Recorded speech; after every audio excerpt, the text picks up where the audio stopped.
Okay, here we are. We're ready. Welcome to Chapter 3. Today we're talking about drug policy.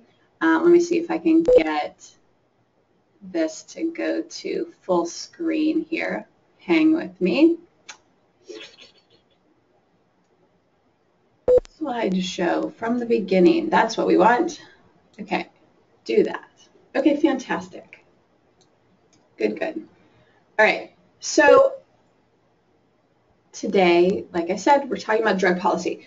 What's really interesting to me about this is that this is one of the chapters that, even though the information generally stays the same, the actual policies change dramatically year by year, month by month. Right now is a huge time for changing of drug policies.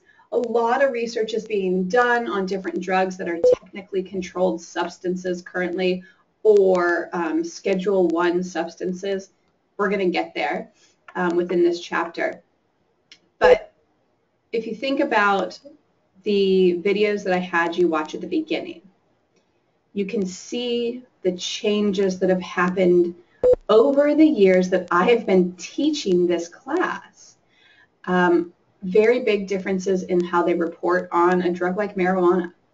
So let's get going. There we go. Okay, so when we, let me see if I can, I've got something on my screen I need to move. Okay, so when we talk about drugs, we talk about two different classes of drug laws, okay? We have our regulation of, quote, legal drugs, okay? Now, because a drug is legal, it does not actually make it safe or allowed for recreational use, but they're technically legal drugs. So when we talk about the regulation, we're going to talk about pharmaceutical companies, we talk about pharmacists, we talk about rules and regulations for physicians, and of course, everybody else who manufactures and dispenses these legal drugs.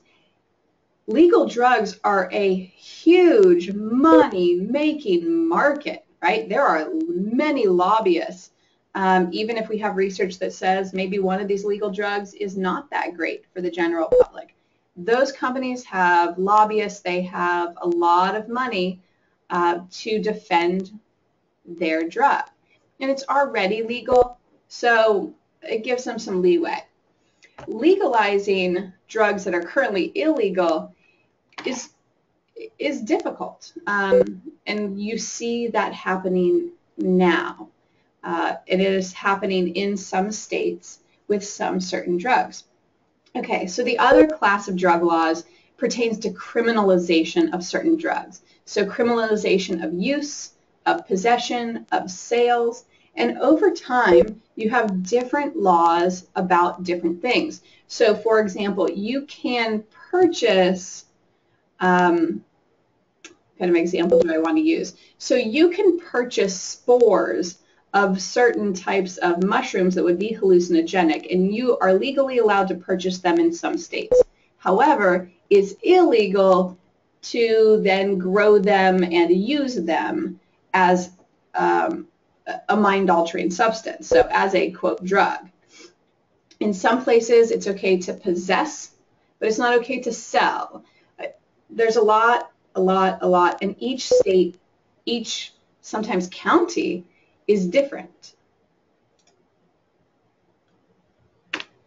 Okay, let's start from the beginning here.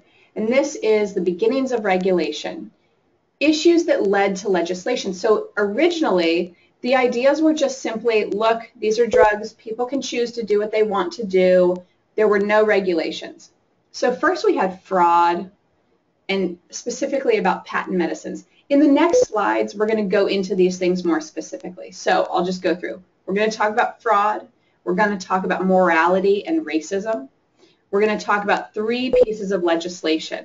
And I will warn you now that these legislation pieces here will come up in almost every chapter for the rest of the semester. I would highly recommend you know what these 3 things are now. If you're a note card person, these are things you put on note cards. We're going to talk about the Pure Food and Drug Acts. We're going to talk about the Harrison Act, and we're going to talk about prohibition. All right, so let's talk about fraud. So like I said, originally everything cool, everything great.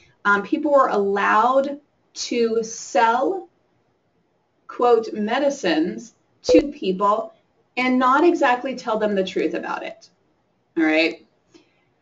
So for example, I love this. Cocaine tooth drops, the instantaneous cure, right? So yes, putting cocaine on your gums, teeth are going to help them not feel so bad. It's gonna help with the pain. People sold things with cocaine in it for weight loss, for this, for that. Cocaine was in a lot of stuff. And to tell you the truth, sure, it works. However, people were making these kind of giant false therapeutic claims and not mentioning that it's intensely addictive or habit forming. So once people started to realize that these companies are taking advantage of the general public, they're not letting people know the truth about things, it made it so that there had to be some legislation, there had to be some laws around what people can do. Okay, so that's one of the reasons to protect the general public. Okay, other things. So here we go. So other things are what people feel is moral and immoral, and also how people feel about certain groups of people who are using specific types of drugs. Okay, so for some reason, people have sort of this gut reaction about certain drugs, right? So people have this gut reaction that heroin is bad, but that morphine maybe is okay, right? They're generally the same drug. It's just that often now, because one is illegal and one is not, it is used in different settings, different types of people use it. It is maybe injected in unsafe ways when we're talking about heroin, and injected in hospital settings when we talk about morphine. Okay, so there are those sort of just like gut reactions that people have, and people feel very strongly, right, about, do I think marijuana should be legal or illegal? People have often a pretty strong gut reaction to that, based on maybe the way they were raised, based on maybe their own experiences. So there's that, quote, morality piece. Now, the other part of it is the idea that there are specific groups of people at certain points in history who specifically used, I'll say it again, specific drugs. Okay? So,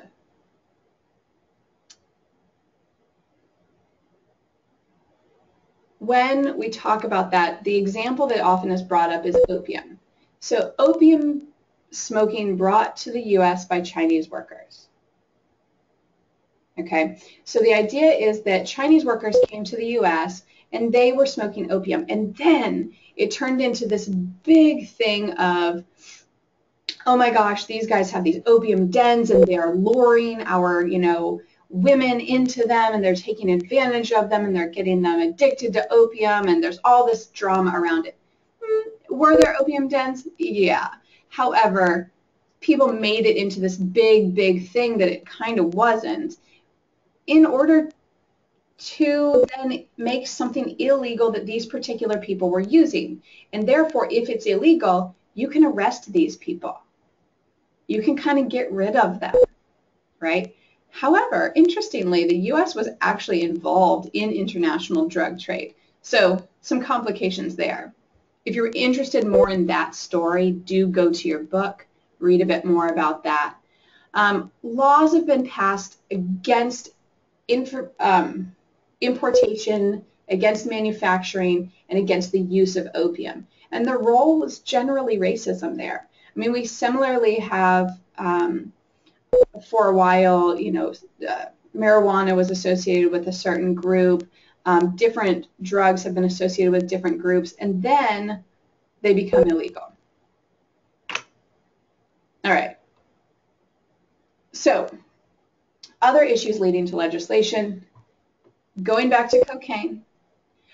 Cocaine was present in so many products, so many patent medicines. Coca-Cola, for example, Coca wine, very popular. And it was viewed as this cause of increasing crime.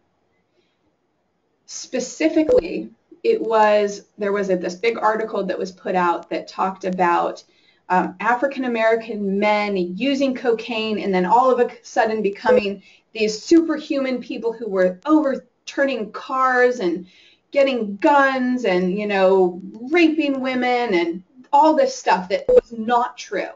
Absolutely not true. I mean, people just can't lift a car.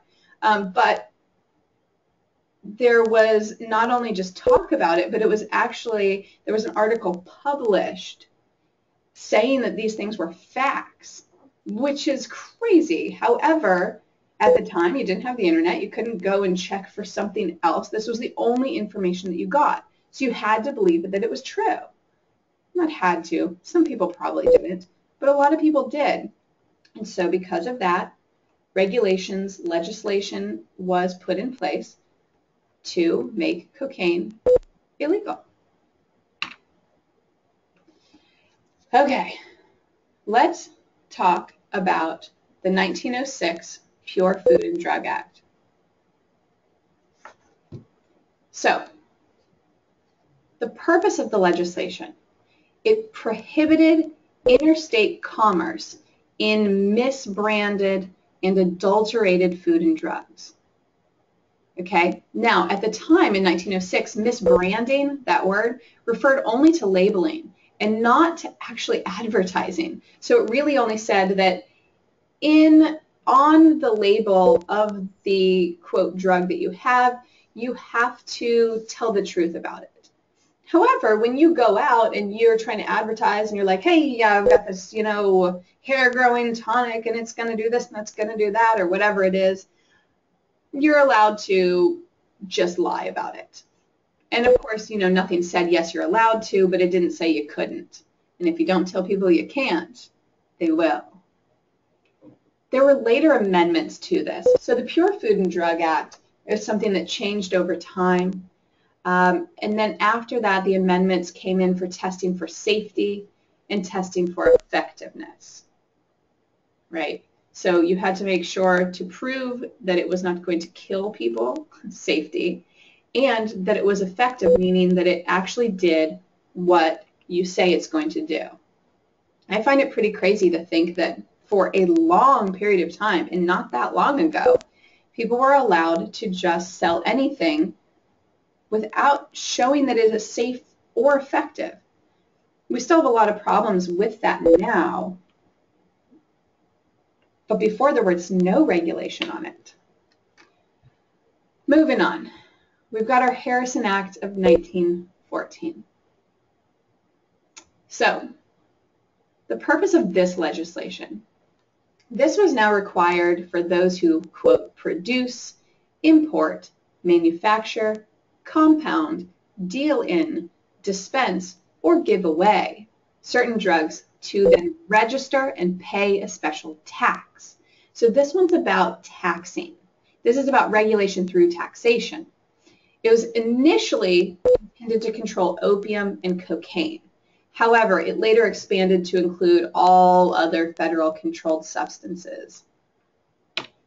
Okay, now we have these two different types of regulation. And you do want to notice that these are under different departments. So the Food and Drug Act was under the U.S. Department of Agriculture. And the goal was that drugs be pure and honestly labeled. The Harrison Act was under the U.S. Treasury Department.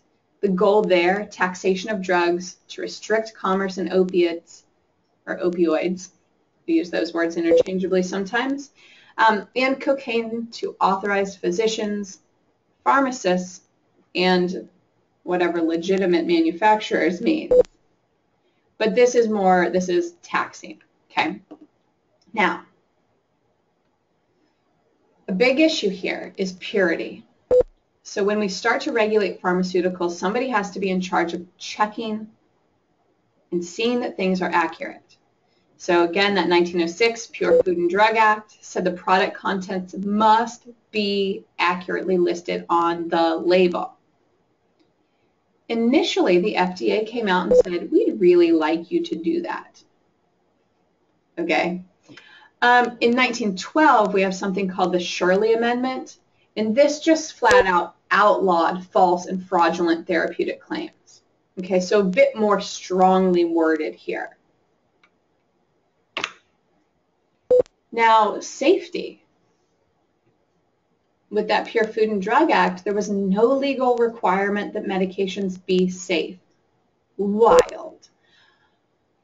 1938, we then have something called the Food, Drug, and Cosmetic Act.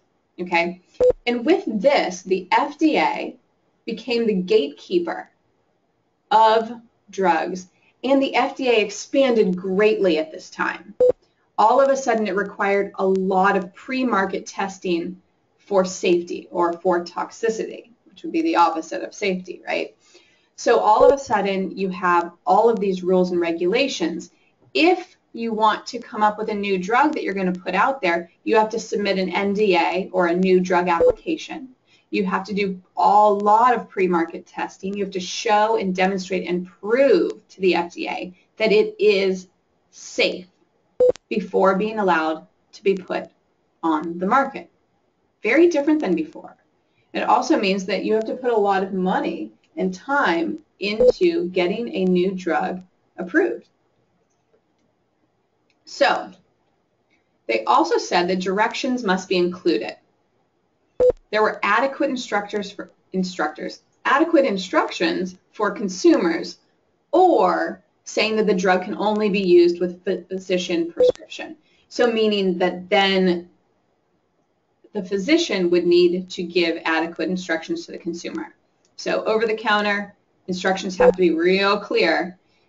Drugs that are given with physician prescription, the physician is then in charge of that. Okay. Moving on here. Now we're talking about effectiveness. Okay. There's, effectiveness is a tricky one. So let's go through this. So again, our Food and Drug and Cosmetic Act, there was actually no requirement that medications be effective. That was just about it being safe. So that makes sense. Like first, let's make sure it won't kill people. And then let's start talking about whether or not it's effective. So 1962, we have our Kiefer-Harris amendments. 1962. So pre-approval is now required before human testing, which means that before 1962, you could do human testing without being approved by anyone. Okay. Advertising for prescription drugs must include information about adverse reactions. Every new drug must be demonstrated to be effective for the illness mentioned on the label. Okay. And now remember, this is stuff that we're talking about that is FDA regulated. So this is what we're talking about, drugs. Supplements don't fall under this. We'll get there. So all of a sudden, the process for introducing a new drug becomes extensive. The company submits this Notice of Claimed Investigational Exception for a new drug, IND. All right. You do want to know what an IND is. There's a chance it'll be on the midterm or the first exam, whatever we want to call that. Okay. Clinical research and development. We have 3 phases here. First, how is the drug absorbed? How is it excreted? You're going to test low doses on like 20 to 80 healthy human volunteers. Healthy volunteers. So we're not talking about people who have the actual issue that this drug is going to be used on, but completely healthy volunteers. You just want to know, how's it absorbed? How does it get out of the body? Phase 2. Now we're talking about initial effectiveness testing. So now we're looking at a few hundred patients who could benefit. So people that do have the issue that that drug is supposed to help. All right. Now, phase 3 is going to be our broader effectiveness testing. And this is now going to be, 1,000 to 5,000 patients to show that it is safe and that it is effective, statistically effective. Now, after this, we have continued additional FDA legislation. We have the Orphan Drug Act of 1983. In this, we're developing drugs for rare disorders. There are sort of tax and financial incentives for this. You can read more about this one. It's unlikely that I'll ask you about this one on the exam. Prescription Drug Marketing Act of 1988. This is the regulation of free samples to physicians. So for a long time, you could just keep giving samples to physicians, and then they're going to give those to their patients, and then the patients will take those things and then think they continue to need that specific thing. So it's a little bit manipulative, or it's good marketing. I don't know what you want to call it.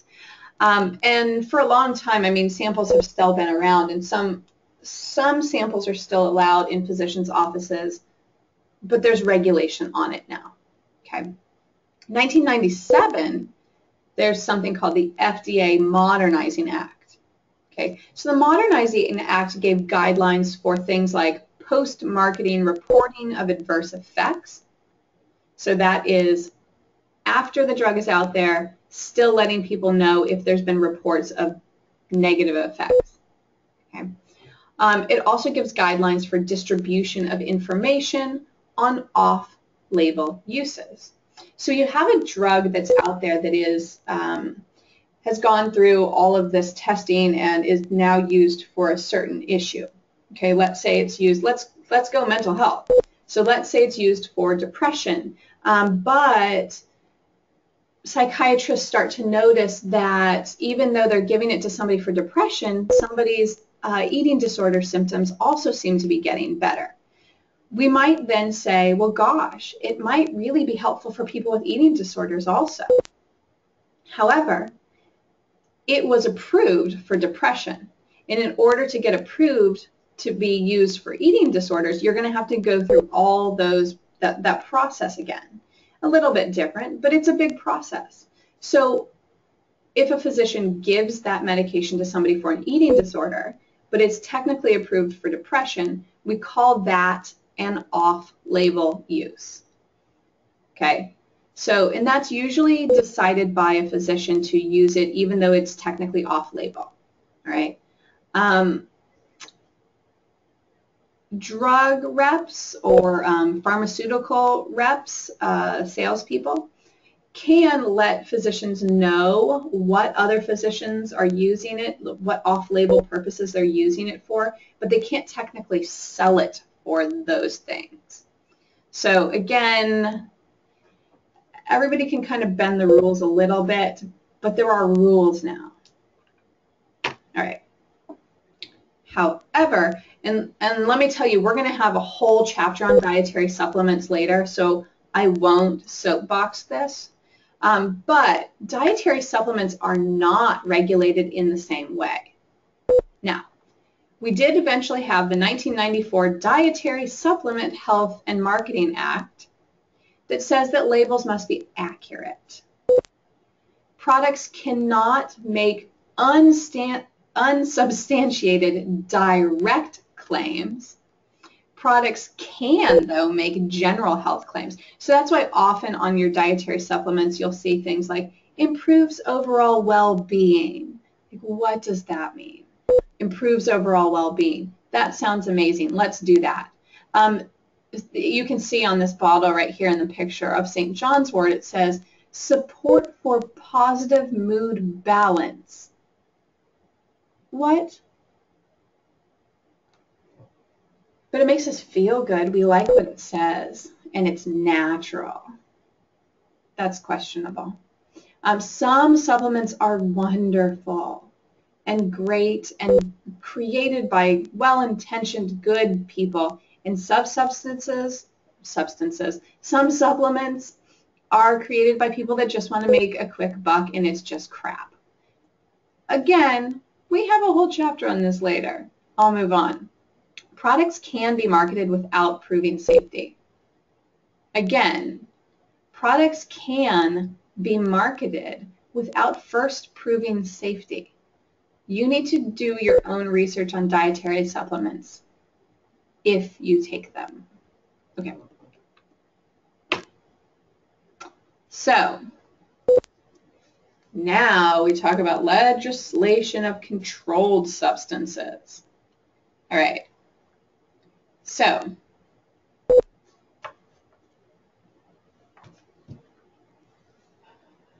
first, we have early enforcement. So the 1914 Harrison Act. This is I'm tripping over some of my words. I always do that. You'll get used to it. Narcotics Division's interpretation of this act led to criminalization of drug use, meaning you use the drug, you get arrested and go to jail. Now, physicians and pharmacists were getting arrested, which means that we needed to do a little bit of tweaking on this. However, not too much tweaking. The 18th Amendment also was one of our early enforcement things, and that was alcohol prohibition. And that happened in 1918. We will talk more about that when we get to our alcohol section, our alcohol chapter, that is. Okay, and then we had the Jones-Miller Act of 1922. This doubled the penalties for dealing in illegal drugs. Now, with these things that are illegal, if you get caught using them, selling them, growing them, dealing in whatever it is, you may go to prison or you may be sent to rehab. Now, a lot of people go to prison, and that is still kind of the standard thing here. Interestingly, at one point, Congress actually deemed punishment ineffective. However, that is still the most likely thing that we do, right? You get busted for having marijuana and you go to prison, even though we know that that's not going to help, but that's what we do. In 1935, they established these things that they called narcotic farms for rehab, and some of those were effective. So that is that people got rehabilitation so that they were no longer addicted to certain substances. Some people, of course, have relapses because some people are just going to relapse. And also, you know, some people are not going to get adequate treatment after they get out of these particular rehab facilities. So they have great treatment there, and then they get out and they have nothing. So relapse is likely. But it does help more people than prison does. Some, just a note, some prisons do have fantastic programs within them.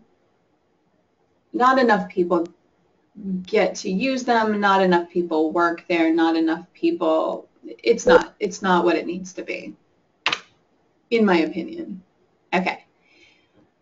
Now, we have the Bureau of Narcotics. Okay, this was formed in the 1930s, and it's in the Treasury Department. We have our first, drug czar that was, you should read about him. Real interesting, Harry. Check him out in your book. I'll leave it at that. And also the Bureau of Narcotics was really instrumental in passing this Marijuana Tax Act in 1937. I mean, that didn't last because obviously then marijuana became just completely illegal. And now we're sort of back to taxing marijuana and places like Colorado making a lot of money off of it. 1956, we have our Narcotic Drug Control Act. And that really kind of brought down these toughest penalties. Some of those have been lessened. And the Narcotic Drug Control Act was really only for certain places in the country. It wasn't everywhere. The Drug Abuse Control Act amendments of 1965 then added new classes of drugs.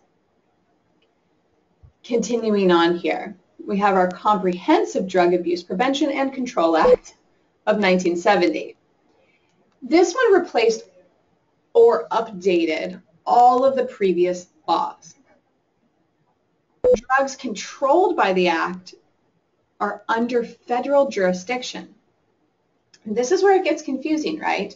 Because under federal jurisdiction, they have decided what is illegal.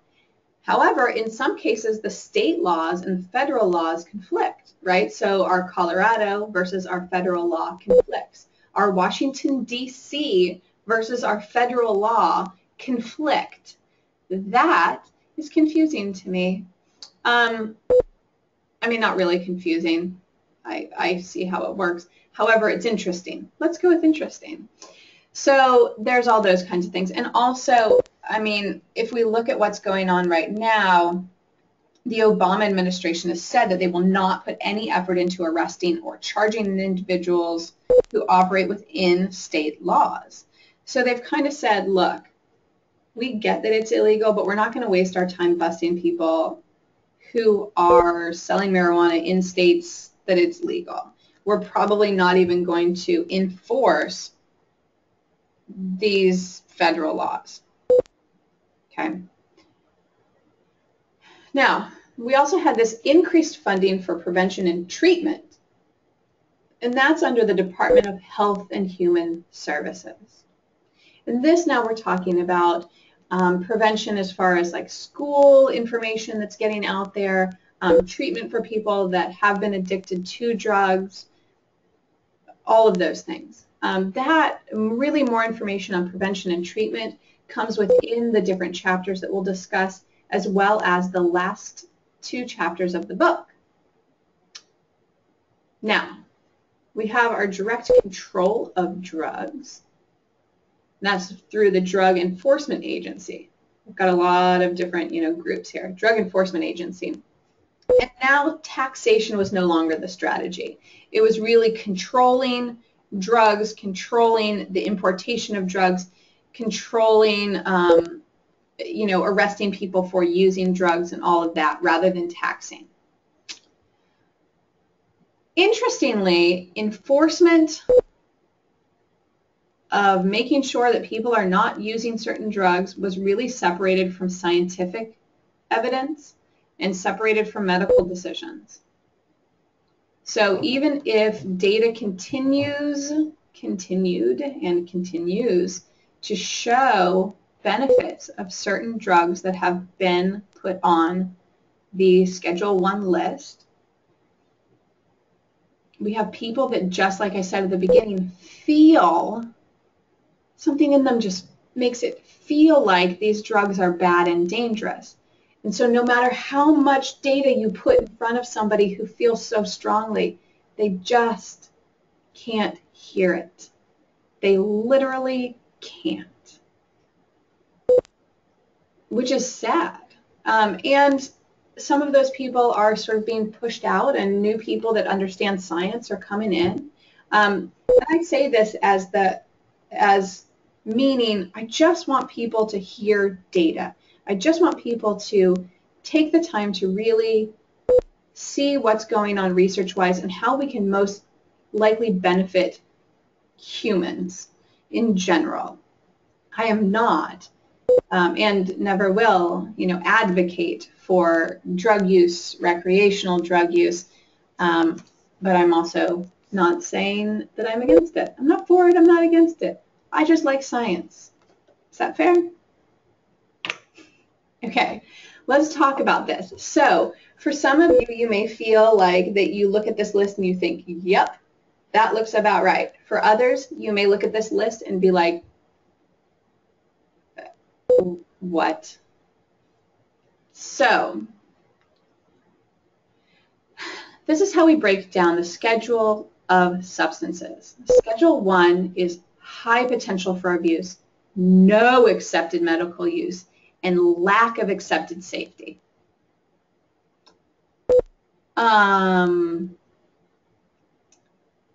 Heroin's on here.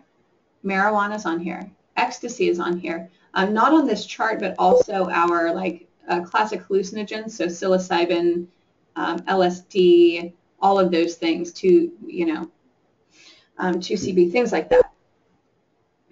All of that stuff is going to be on there. If you read the article that I asked you to, you may notice some differences of how this list is laid out versus what data shows. Okay. Schedule 2, high potential for abuse, currently accepted medical use, abuse may lead to severe dependence. Okay, morphine, cocaine, methamphetamines.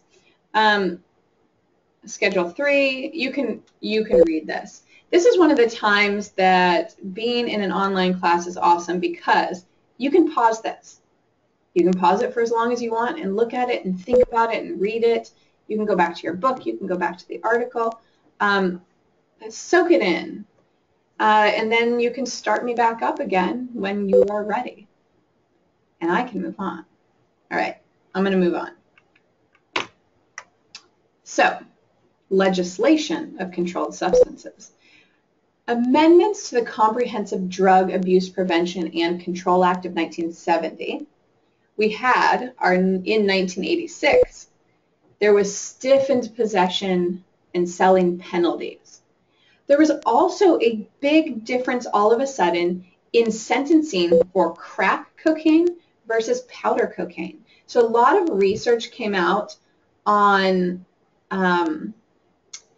saying that crack cocaine was so much worse than powder cocaine and saying that it was so much more addictive and it was so much worse for you.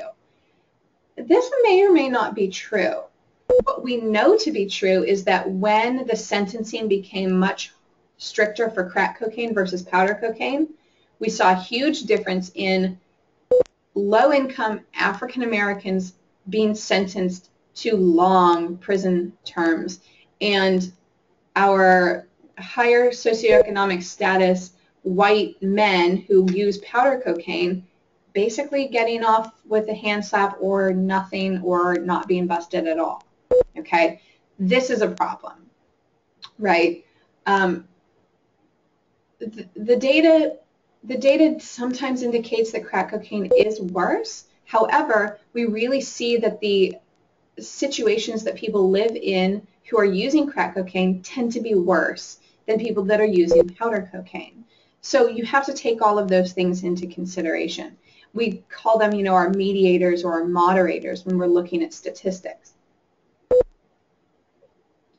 Confounding variables if you're a stats person, okay? Now, in 1988, people started to control drug precursors, control drug paraphernalia, and they established the Office of National Drug Control Policy.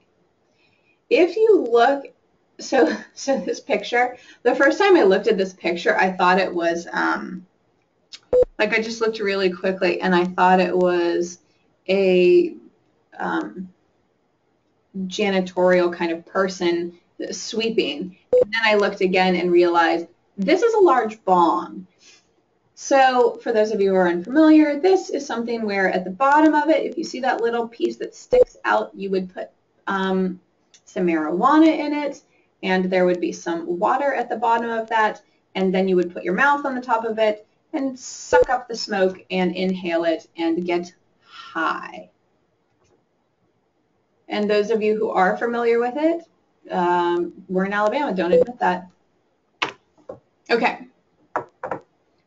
State and local regulations, and this I already kind of talked about a little bit. But penalties differ from state to state. Federal law technically overrides state law. Every once in a while you have, well, not now, but it used to be every once in a while you'd have, the federal government go into, Mendocino County in California and bust everybody. They're not really focused on that anymore, but every once in a while.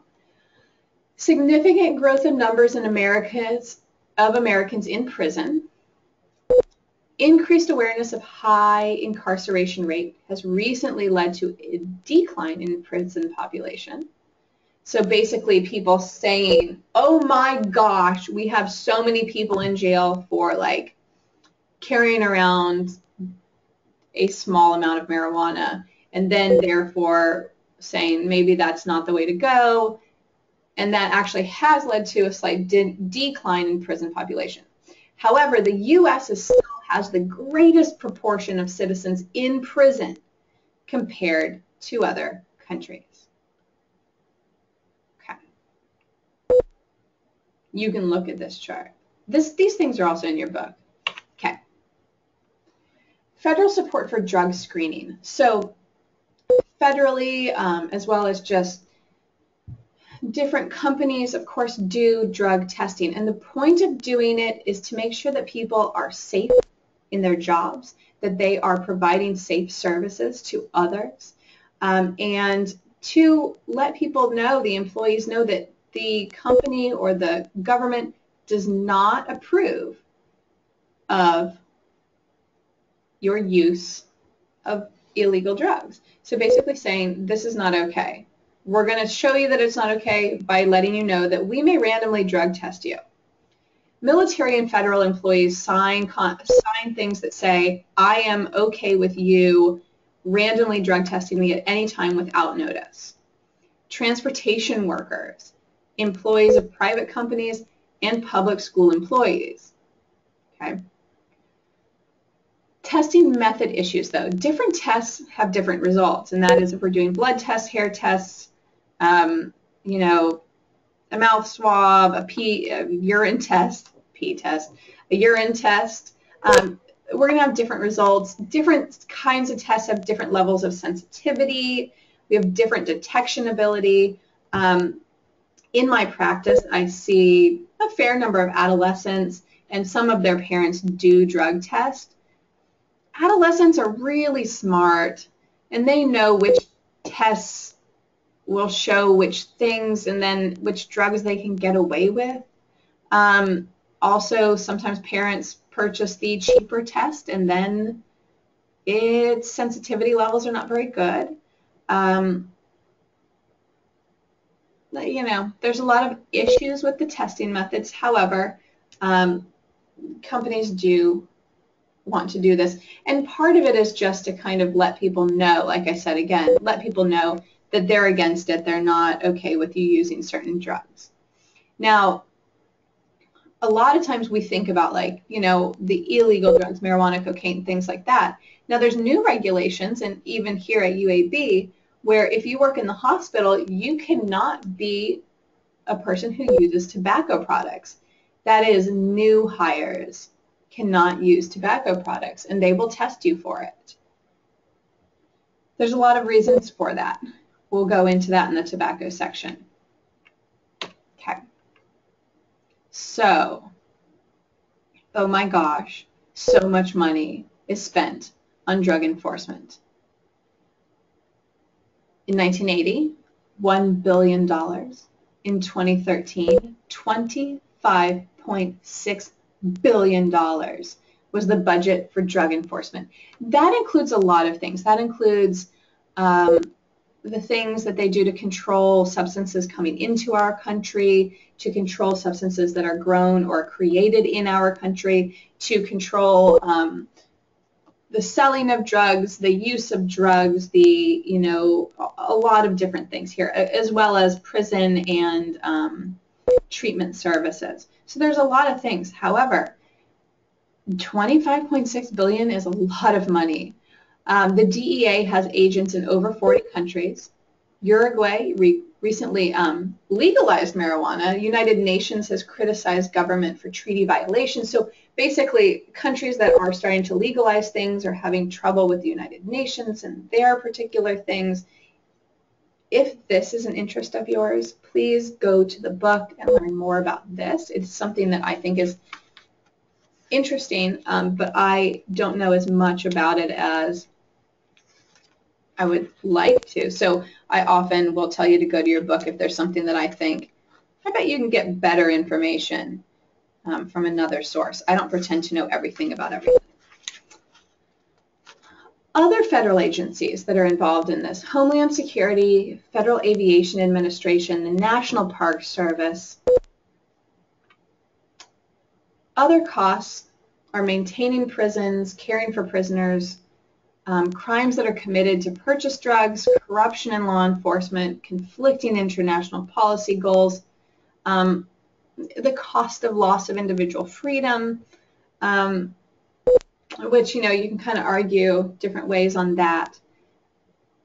$26.5 billion. To be clear, drug use has not been eliminated at all.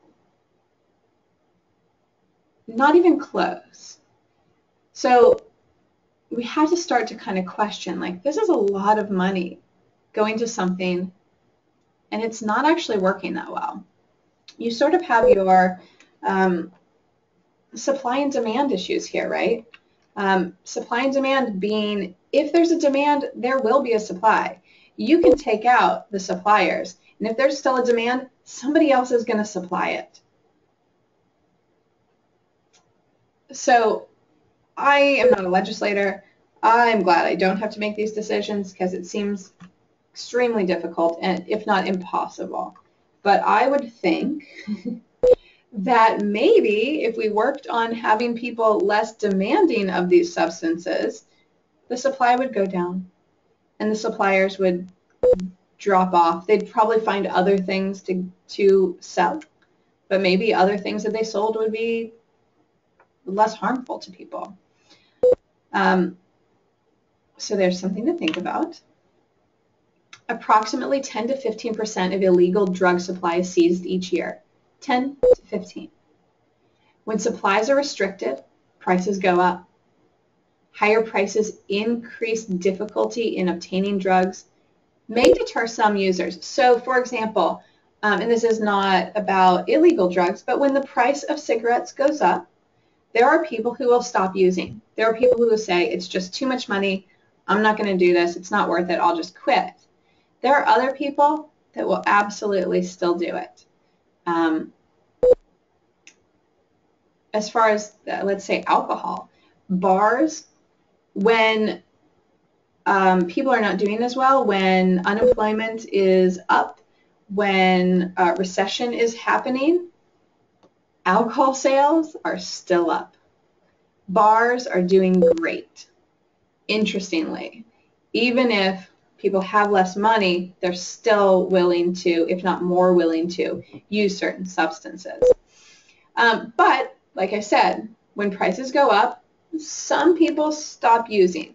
Other people will steal to use. Other people will trade sexual favors for using. Other people will, do more risky and more quote-unquote illegal things in order to get their hands on the drugs they want. Again, if we made people not feel like they needed that drug so much, you get my point. Okay, going back. So that's our last slide. That's all the information I'm going to share with you about drug policy. If you have questions about certain things that I went over, go to your book. I do say that you can go to the internet. There are good sources.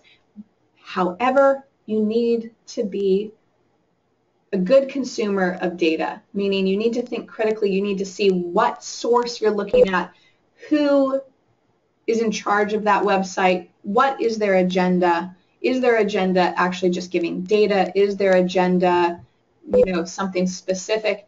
And then read the information that they provide based on that. All right. I'm going to leave you with that, and I will see you next time in Chapter 4.